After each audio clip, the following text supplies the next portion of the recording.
Je ne le connaissais pas, mais celui qui m'avait envoyé baptiser dans l'eau m'avait dit, celui sur qui tu verras l'Esprit descendre et demeurer, celui-là est celui qui baptise dans l'Esprit Saint.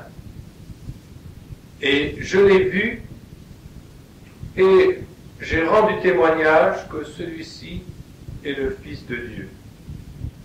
Au nom du Père et du Fils et du Saint-Esprit, ainsi soit-il. Nous sommes donc encore dans l'octave, et même le jour octave de l'Épiphanie, dont le nom grec veut dire manifestation multiple. Manifestation multiple de la divinité de notre Seigneur Jésus-Christ qui se cache dans sa sainte humanité. Et on peut se demander en effet comment les hommes,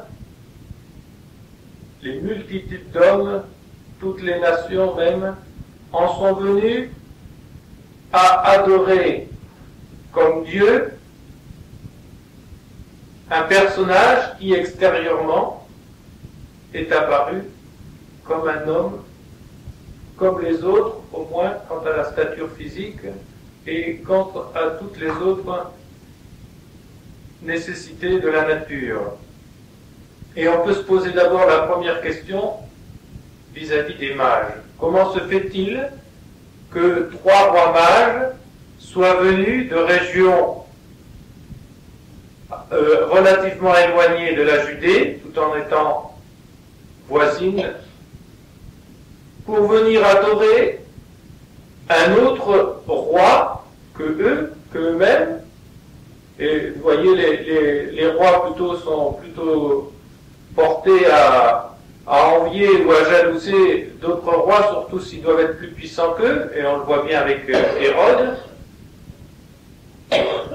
Et comment sont-ils venus adorer cet enfant en se détournant de Jérusalem? Eh bien, nous savons qu'ils ont vu une étoile, pas comme les autres. Ils ont vu une étoile qui était dans la stratosphère, qui n'avait pas la marche des autres étoiles, qui avait une luminosité telle qu'on la voyait même de jour. Les rayons du soleil ne l'obscurcissaient pas, et elle avait un mouvement qui était absolument extraordinaire et qui ne correspondait absolument pas aux autres étoiles. Et en plus, elle était beaucoup plus proche, elle était vraiment dans l'air qui est au-dessus de la terre et non pas dans les cieux éloignés et élevés. Et elle faisait des mouvements comme pour les inviter à la suivre. Ces rois qui étaient des astrologues, qui observaient avec beaucoup d'attention les astres, ont été absolument surpris d'un tel prodige, et d'autre part, ils se sont rappelés qu'un de leurs ancêtres, Balaam, avait voulu faire des imprécations contre Israël, et l'Esprit Saint s'était emparé de lui et l'avait obligé à prophétiser pour Israël en disant « Une étoile se lèvera en Jacob ». Et il savait que cette étoile devait annoncer un très grand roi. D'autre part, il savait par oui dire que les prophètes d'Israël avaient annoncé que devait naître chez eux le Messie qui allait sauver le monde entier. Alors, en se rappelant cette prophétie et en voyant cette étoile absolument différente des autres, ils se sont mis en chemin. Et quand ils ont vu l'étoile aller vers Jérusalem, se rappelant des prophéties anciennes, ils ne se sont point étonnés. Quand ils l'ont vu disparaître, presque arrivé à Jérusalem, on la voyait déjà au loin, la ville, ils ont eu un peu de douleur, mais ils se sont dit, après tout c'est logique, c'est la capitale, c'est donc là que nous allons trouver le roi. Et si vous avez bien fait attention à la lecture qui est chantée et qui est une prophétie d'Isaïe, vous verrez qu'il est dit au sujet du Messie que viendront des rois de l'Orient et que Jérusalem se trouverait inondée par une multitude de chameaux. Eh bien, cette multitude de chameaux, c'est la caravane de ces trois rois mages. Une immense caravane qui a dû impressionner déjà tout le monde. On en voyait souvent passer des caravanes, mais elles étaient plus ou moins importantes.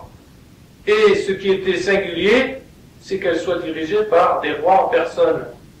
C'était certainement des rois de villes importantes, puisque dans l'Antiquité, souvent, une ville un peu importante avec un territoire autour avait un roi. Eh bien, ils se sont adressés à eux. Quel est votre venue? Pourquoi venez-vous? Nous avons vu l'étoile du grand roi des Juifs qui doit naître chez vous. Et tout Jérusalem, nous dit notre passage en Saint-Luc, était ému, était troublé de cette annonce, car on savait que c'était le temps du Messie qui approchait. Le roi des Juifs, pour l'instant nous n'en connaissons pas d'autres, et on l'a dirigé sur Hérode. Hérode qui avait bien déjà un enfant, Archélaüs, qui allait régner après lui, avant un autre enfant, le futur Hérode, celui qui sera au moment de la passion de notre Seigneur, qui est le fils de l'autre. Mais il ne venait pas de naître. Alors il est troublé. Voilà un concurrent, un roi des Juifs, mais le roi des Juifs, c'est moi qui suis le roi des Juifs. Alors il s'inquiète, il s'entoure, il interroge les savants qui sont autour de lui, les hommes de la loi, etc. Et alors lui, il peut s'agir que du Messie, évidemment. Mais le Messie, il leur demande-t-il, où doit-il naître? Eh bien, il est dit dans le prophète Michée qu'il doit naître à Bethléem.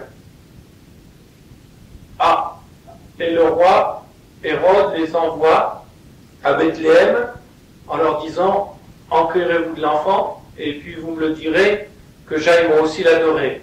Et en fait, on voit bien après ce qu'il voulait faire de l'enfant, puisqu'il a fait massacrer tous les innocents, étant donné que les mages ont été prévenus de retourner par un autre chemin. Et quand ils ont quitté Jérusalem à nouveau, ils ont vu l'étoile qui les guidait, qui continue à les guider vers Bethléem.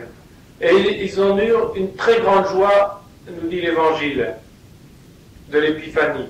Eh bien, vous voyez, en même temps, ça nous montre que les signes miraculeux doivent nous porter à interroger les Écritures, à interroger la tradition, à interroger normalement les ministres du Seigneur qui sont chargés d'interpréter les Saintes Écritures et la Sainte Tradition, et des apparitions privées ou autres qui nous détourneraient de l'écriture ou de l'apparition seraient évidemment des apparitions diaboliques ou fausses, mais pas des apparitions authentiques. Les apparitions authentiques, forcément, concordent avec la tradition et nous portent vers la tradition. Et voilà que l'étoile descend vers un mouvement presque vivant, puisque nous disent certains pères, même elle s'arrêtait comme la colonne de feu qui guidait les Hébreux, quand les rois mages pouvaient s'arrêter pour camper, elle les attendait, elle repartait le lendemain, et bien là, elle s'arrête sur la maison où était l'enfant.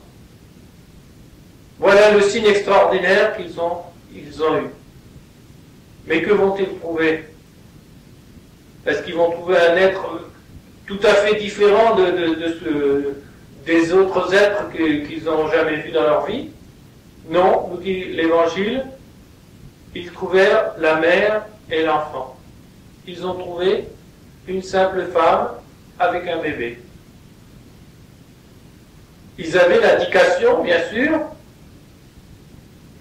ça pouvait être que le maître de la nature, celui qui se faisait annoncer de telle manière, mais extérieurement, il n'avait en face d'eux que la mère, une jeune femme et son bébé. Eh bien, le signe, il a fallu qu'ils aient la foi pour voir qu'en ce bébé, eh bien, c'était non seulement le grand roi Messie qui était annoncé, mais c'était même le maître de la nature, et par intuition intérieure, ils ont compris que c'était le Fils de Dieu, et ils se sont prosternés à terre, dit l'Évangile, et ils l'ont adoré. L'adoration étant réservée, aussi profonde que celle-là, à Dieu seul. Et lui ont offert de l'encens qui encore était réservé aux offrandes que l'on faisait à la divinité seulement. Et de l'or pour le roi, également de la myrrhe pour le mortel. Donc, voilà la première grande manifestation de la divinité de notre Seigneur. Et la deuxième grande manifestation, c'est celle qui est relatée dans l'évangile d'aujourd'hui. Comment Saint Jean-Baptiste a-t-il pu savoir que l'homme qui venait vers lui, Jésus de Nazareth, dont il dit lui-même, je ne le connaissais pas, c'est dit en toutes lettres dans l'évangile, comment a-t-il pu savoir que c'était le Fils de Dieu?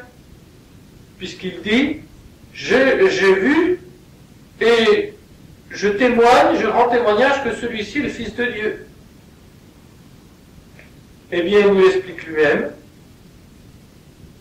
je ne le connaissais pas avant, du moins en tant qu'homme, mais je savais que le Messie, celui qui était annoncé par tous les prophètes, était déjà parmi nous.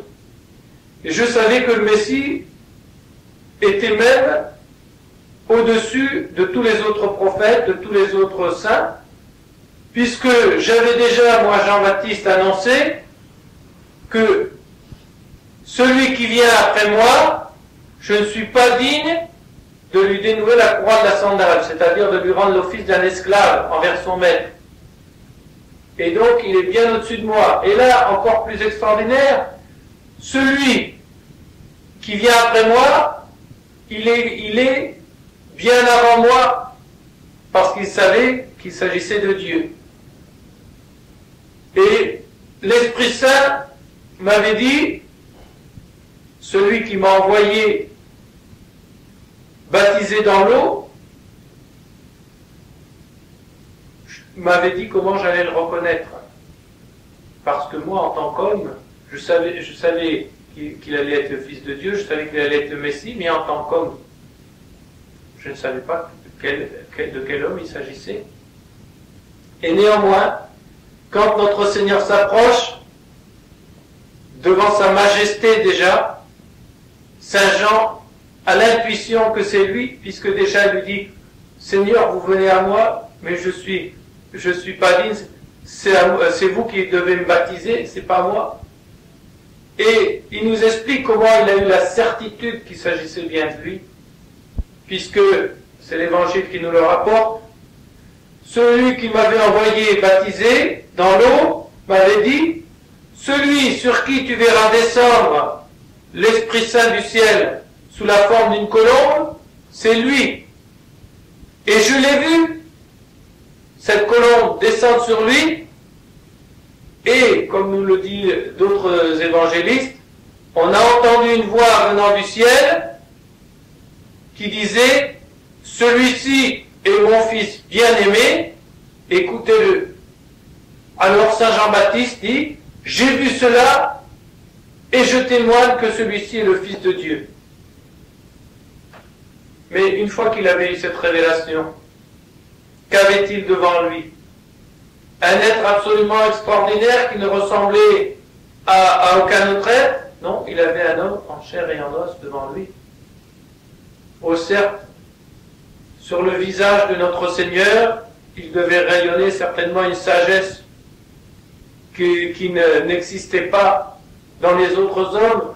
Dans son regard, il devait y avoir certainement quelque chose qui transportait le cœur et l'âme surtout quand notre Seigneur agissait en même temps à l'intérieur du cœur.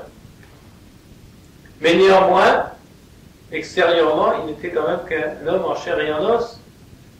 Et moi, Jean-Baptiste, fils de prêtre juif, de génération en génération, je savais que le Dieu Tout-Puissant, on ne pouvait pas le voir sans mourir, sans trembler, et pourtant j'ai foi, par le témoignage que j'ai reçu, que cet homme-là, qui est en chair et en os devant moi, qui semble semblable à un autre, c'est le Fils de Dieu, et je vous le déclare. Voici l'agneau de Dieu, voici celui qui ôte le péché du monde. Donc Saint Jean-Baptiste connaît très bien la mission de notre Seigneur, de notre Sauveur, et il sait exactement qui il est. Et il envoie ses disciples à lui. Et déjà, quand notre Seigneur passera au bord du lac de Génézareth, après que Saint Jean et Saint André l'auront suivi et auront parlé avec lui toute une nuit, qu'ils auraient été éclairés par lui de bien des choses, quand il viendra chercher les fils de Zébédée, quand il viendra appeler Jacques et Jean, et auparavant encore Pierre et André, en leur disant « Laissez vos filets et venez, suivez-moi ». Certes, il a dû les travailler par sa grâce intérieure, mais les apôtres avaient reçu le témoignage de leur maître dont ils étaient les disciples, Saint Jean-Baptiste. Ils avaient assisté au baptême de notre Seigneur. Est-ce qu'ils avaient vu la colombe? Ce n'est pas sûr, mais au moins ils avaient entendu la voix venant des cieux, puisque dans la 3e théophanie qui aura lieu à Jérusalem, on nous dit « Les uns entendirent une voix, les autres entendirent un tremblement comme un tremblement, ou un coup de tonnerre, et donc chacun, selon la grâce qu'il recevait de Dieu, voyait ou entendait plus ou moins. Mais ils avaient assisté au baptême et ça leur a déjà suffi pour suivre notre Seigneur. Néanmoins, ils étaient beaucoup moins éclairés que Saint Jean-Baptiste, qui lui, pendant des années de contemplation au désert, avait déjà toute la révélation de la mission de notre Seigneur et sa nature divine. Et encore une fois, dans l'évangile d'aujourd'hui, il dit « Je vous le dis, celui-ci est le Fils de Dieu ». Eux, ils avaient compris que c'était le Messie qu'on attendait, mais ils ne savaient pas encore exactement qui était ce Messie, et ils n'arrivaient pas à imaginer que ça puisse être le Fils de Dieu lui-même. Et voilà qu'ils sont invités, du moins c'est Notre-Dame et notre Seigneur qui sont invités à une noce à Cana, et les premiers apôtres accompagnent notre Seigneur. Et sur la demande de la très sainte Vierge Marie, comme les apôtres étaient en plus, ils étaient des hommes, des pêcheurs, et les marins, eh bien, ça aime boire, eh bien, les jeunes époux n'avaient pas assez prévu de vin, et ils se rendaient compte qu'ils étaient très embarrassés, et celle qui l'a vu le plus vite et le plus rapidement, c'est la très sainte Vierge Marie. Elle a demandé à son fils, voyez, ils n'ont plus de vin. Vous n'allez pas permettre que la noce devienne triste, parce que vous voyez comme ils sont gênés. Femmes, qu'en est-il de vous et moi et d'eux? Mon heure n'est pas encore venue. Et la très sainte Vierge Marie connaît son divin Fils. Elle dit au serviteur, allez le voir et faites ce qu'il va vous dire. Elle s'en remettait en même temps à notre Seigneur. Si notre Seigneur leur avait dit faites autre chose, eh bien elle s'en serait tenue. Allez. Et les apôtres étaient juste à côté de notre Seigneur. Ils savaient qu'il y avait des réserves d'eau qui étaient là, qu'on avait dans des grands bacs de pierre qui conservaient une certaine fraîcheur. Allez puiser de l'eau et allez la faire goûter au maître des repas. Les serviteurs étaient bien gênés parce qu'ils se demandaient ce que ça voulait dire. S'il donne de l'eau au maître des repas, peut-être il se dit, puisqu'il n'y a plus de vin, après tout, va peut-être bien être obligé de donner de l'eau, mais ils ne cherchent pas trop à comprendre, bien qu'ils sont gênés. Ils puissent de l'eau, ils vont au maître des repas. Quel vin! Mais il est bien meilleur que celui que vous nous avez servi jusqu'à maintenant. Ah, vous avez gardé le meilleur pour la fin. Et voilà que notre Seigneur a changé de l'eau en vin. Et il fallait des miracles semblables pour que vous pensez bien que des pêcheurs qui gagnaient leur pain à la sueur de leur front, avec leur filet, en passant des heures et des heures sur le lac de Génézareth pour sortir du poisson et pour pouvoir en vivre, ben, ils n'allaient pas suivre le premier inconnu qui passe en leur disant laissez vos filets, et puis venez à la suite. C'est qu'ils savaient ce que c'était que gagner son pain à la sueur de son front. Ils étaient bien réalistes. Oh, c'est un aventurier qui veut nous entraîner je ne sais trop où. Il n'aurait pas marché comme ça. Il a fallu qu'ils aient des preuves pour le suivre. Et l'évangile des noces de Cana nous dit, et à partir de ce moment-là, ces apôtres crurent en lui. Eh bien, ils avaient vu ce miracle éclatant, mais après, ils partent des noces, ils vont avec notre Seigneur, qui n'avait pas reposé sa tête, et ils le voient s'allonger, à même le sol, avec une couverture dans laquelle on s'enroule, et s'endormir comme tout le monde. Et le lendemain matin, eh bien, il le voit, il a besoin de manger, il a besoin... C'est un homme, comme les autres. Eh bien, ils gardent néanmoins leur foi. Et peu à peu, ils verront notre Seigneur ressusciter des morts. On voit dans l'Ancien Testament, il y avait eu quelques morts ressuscités par le prophète Élisée, mais alors avec que de labeur. Il s'était couché plusieurs fois sur la victime, il suppliait le ciel, et il n'en finissait pas. Et déjà, il obtenait un miracle qu'on n'avait jamais fait avant lui, la résurrection d'un mort. Mais notre Seigneur, lève-toi et marche, il prend le jeune homme par la main, et hop, il le rend à sa mère vivant. Et il a fait bien d'autres miracles, justement des paralytiques, en les levant, des aveugles. Tu me demandes avec foi de voir, eh bien qu'il te soit fait selon ta foi. Et hop, aussitôt l'aveugle voyait, des sourds qui se mettaient à entendre, et puis des gens malades, on ne savait pas, ils étaient agités, on ne savait pas trop ce qu'ils avaient. Notre Seigneur arrivait, sort de là, esprit immonde, et on voyait le possédé se rouler par terre, et puis comme quelque chose qui sortait de lui, puis il était apaisé, c'était fini. La maladie était terminée. Et combien de fois notre Seigneur a chassé des démons? Une fois ils étaient légions, nous dit l'Évangile, et ils lui ont demandé, donc les gens entendaient comme des voix, permettez-nous de ne pas retourner dans le lieu de tourment et d'entrer dans ce troupeau de porcs qui passe. Eh bien, je vous le permets. Et aussitôt, les porcs deviennent fous et hop, vont vers une mare et se noient. Et voilà ce qu'ils voyaient. Et ils voyaient que cet homme qui pourtant était comme eux, qui avait besoin de manger, de boire, de dormir, eh bien c'était aussi, il avait une puissance qui était au-dessus d'eux. Et ils ont été particulièrement éprouvés dans leur foi, bien que notre Seigneur les ait bien préparés par l'extraordinaire guérison d'abord de l'aveugle-né, où on voit toute une enquête qui est rapportée dans l'Évangile. Les gens du Sanhédrin, vous croyez pas qu'ils allaient croire comme ça. Ils voyaient bien que cet homme, ils le connaissaient depuis des années. Il était sourd et aveugle. Ça fait des années qu'il était devant la porte du temple.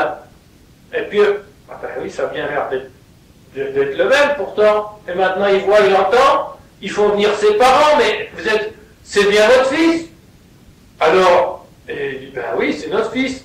Ben alors, qu'est-ce qui lui arrive? Comment ça se fait qu'il est plus... Eh ben écoutez, il a l'âge, interrogez-le. Et ils font toute une enquête, et ils sont obligés de reconnaître que, ben oui, il s'est passé quelque chose.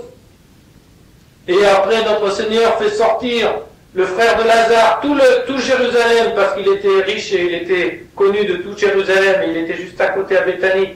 Tout Jérusalem a été le voir, et puis les sœurs lui disent, Seigneur, il sent, vous n'allez pas le sortir du tombeau. Si on ouvre la pierre, oh, ça sent déjà. Eh bien, il l'a fait sortir. Lazare, sort dehors. Puis, tout avec ses enveloppé de bandelettes. Et allez, aidez-le à le détacher. Et le voilà qui mange à nouveau, qui boit et qui témoigne devant tout le monde de sa résurrection.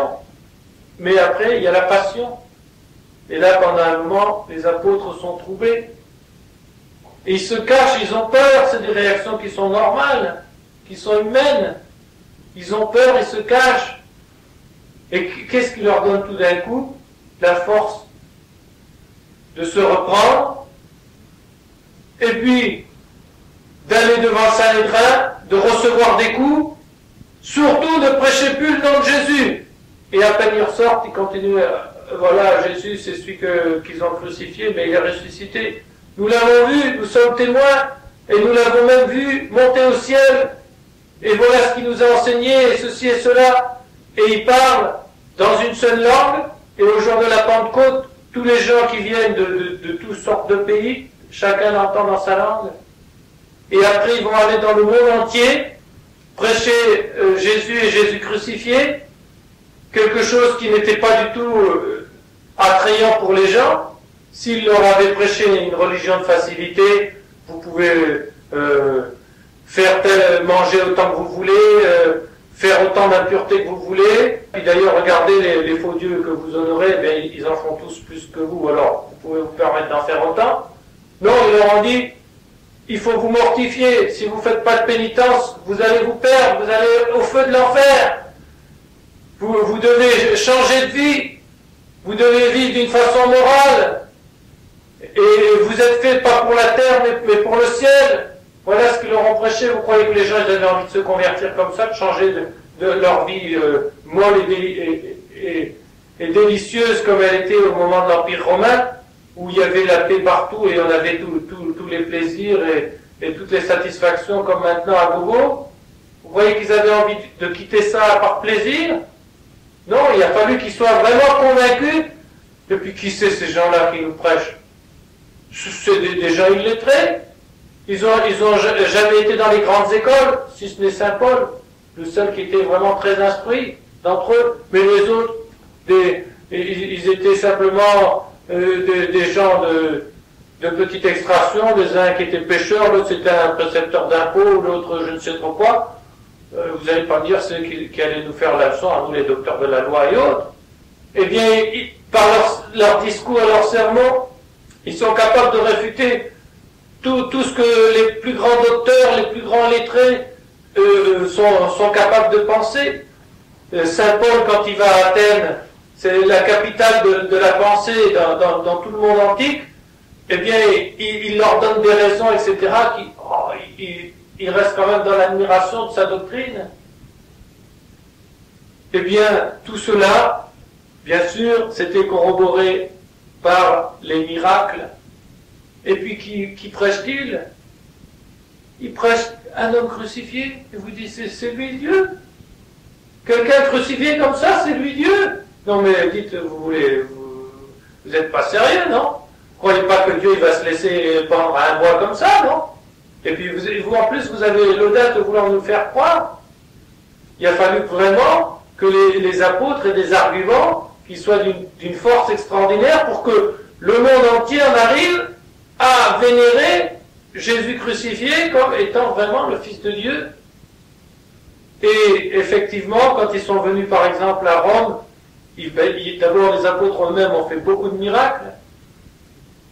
Et puis, il y a eu, notamment pour l'établissement de l'Église romaine, il y a eu beaucoup d'apparitions d'anges. Et les hommes sont prêts facilement à accepter les apparitions d'anges de l'Ancien Testament. Et quand on parle des apparitions d'anges dans le Nouveau Testament, ça a l'air d'être une montagne à côté. On voit Dieu facilement peut déroger des lois de la nature qu'il a fait, ou alors il n'est pas Dieu. Il est Dieu ou il ne l'est pas. S'il est Dieu, il est capable de faire des choses qui dépassent la nature.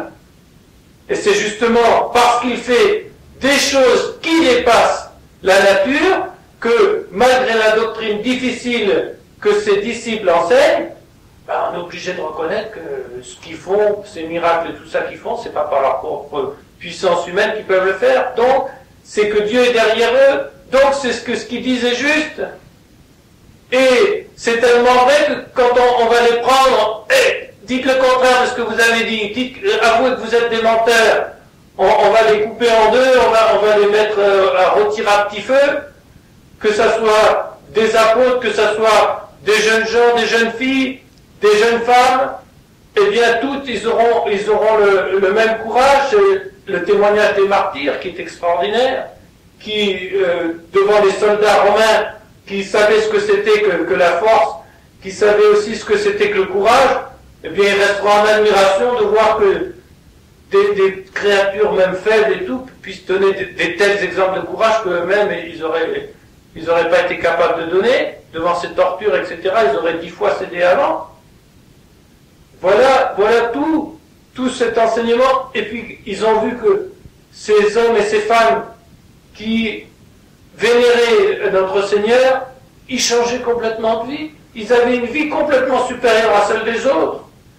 À Rome, par exemple, ils ont admiré, ça alors, des quantités de jeunes gens, des quantités de jeunes filles qui pratiquent la virginité. Mais nous, on a eu 6 vestales, il fallait qu'on les menace de les enterrer vivantes et autres, et encore, on leur demandait pas de rester vierges toute leur vie, on leur demandait de rester simplement pour quelques années pour protéger la cité. Et maintenant, c'est toute leur vie, et puis c'est en quantité des jeunes filles qui étaient de familles patriciennes, qui abandonnaient tous leurs biens, qui les distribuaient aux pauvres et qui se donnaient à notre Seigneur, des fils de princes ou de rois qui recevaient sacerdoce ou même qui se faisaient moines, et quantité de choses comme ça. Et alors ça a converti, peu à peu, ça a converti toute la noblesse romaine, et de la noblesse romaine c'est reparti dans le monde entier, et le monde entier s'est converti.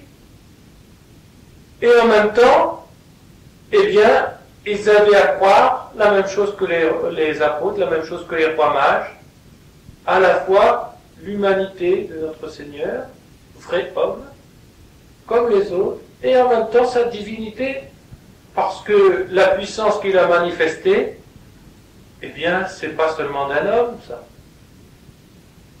Et ça a tellement marqué l'histoire, dites-moi, pourquoi on est en 1990 aujourd'hui? Si ce n'est parce que ça fait 1990 ans que Jésus-Christ est né. Toute l'histoire est centrée là-dessus. Alors tous les hommes de toute cette période ont vraiment cru en notre Seigneur, et c'est devenu la principale de leur pensée et de leur attention, puisqu'ils ont centré toute leur histoire sur cet événement extraordinaire. Et encore, nous autres, nous l'avons eu que par le témoignage des prophéties, témoignage des miracles, témoignage des ancêtres, etc. Mais même encore au siècle dernier, la Sainte Vierge, comme on commençait déjà à devenir faible dans la foi, eh bien, il y a eu à nouveau des grands miracles à Lourdes. Et il y en avait. Il n'y a qu'à aller voir les témoignages des médecins qui sont notés sur les livres des miracles et autres. Et il y en a eu des quantités. Et encore, il y en a eu encore au XXe siècle. Et il y a eu encore l'apparition de Notre-Dame avec l'extraordinaire miracle du soleil en 1917. Et puis, on a vu se réaliser ce que notre Seigneur avait prédit. Cet évangile sera prêché dans le monde entier. Et les prophètes avaient dit, les rois viendront et l'honoreront.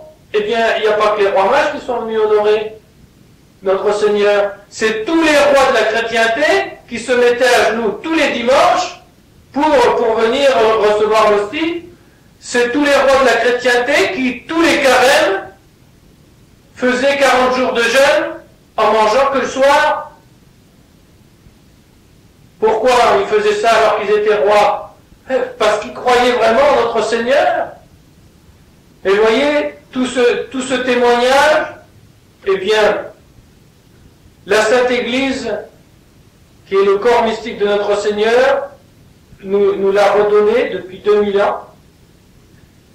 Et nous aussi, nous devons, à cause de ce témoignage, adorer notre Seigneur, le vénérer, non seulement en sa tête, notre Seigneur Jésus-Christ, mais aussi en son corps, l'Église. Et même si nous la voyons dans les nécessités, dans les difficultés, comme dans l'obscurcissement, comme dans sa passion, comme cloué à la croix, et comme presque extérieurement semblant être détruite pour un instant, mais est-ce que c'était pas prédit tout ça? Mais oui. Saint Paul nous a dit, il y aura la grande apostasie, tout sera dispersé, et après viendra encore l'Antéchrist, et après, eh bien, Dieu triomphera. Alors, de même que les rois mages ont pu honorer Dieu Tout-Puissant dans la faiblesse de cet enfant, de même que les apôtres ont pu honorer Dieu Tout-Puissant dans cet homme en chair et en os qui mangeait et buvait avec eux et qui dormait avec eux, de même que les générations ont adoré Dieu dans la Sainte Hostie, et où Dieu a fait souvent des miracles eucharistiques également, et pourtant comme il est petit dans l'hostie, et c'est le Dieu Tout-Puissant que l'on va adorer, nous aussi, on va plier le genou devant, comme les rois mages devant le petit enfant, eh bien nous aussi nous devons adorer et vénérer et notre Seigneur et sa Sainte Église, à la fois quand elle est dans la pompe de ses processions, dans la gloire de sa puissance, et également quand elle est dans l'épreuve et dans les catacombes. Eh bien, demandons cette grâce et aux rois mages, et aux apôtres, et à la très sainte Vierge Marie, qui elle aussi avait, sur le seul témoignage d'un seul ange, a cru que le petit être qu'elle portait en elle, c'était le Dieu Tout-Puissant. Elle avait eu un seul témoignage, celui de l'ange Gabriel. Demandons cette foi enracinée en nous, et que rien ne puisse déraciner, de façon à ce que nous aussi, nous puissions nous réjouir, comme les apôtres, d'une grande joie à la pensée de ce Dieu Tout-Puissant qui s'est fait si petit pour se mettre à notre portée et pour nous prouver combien il nous aime. Au nom du Père et du Fils et du Saint-Esprit, ainsi soit-il.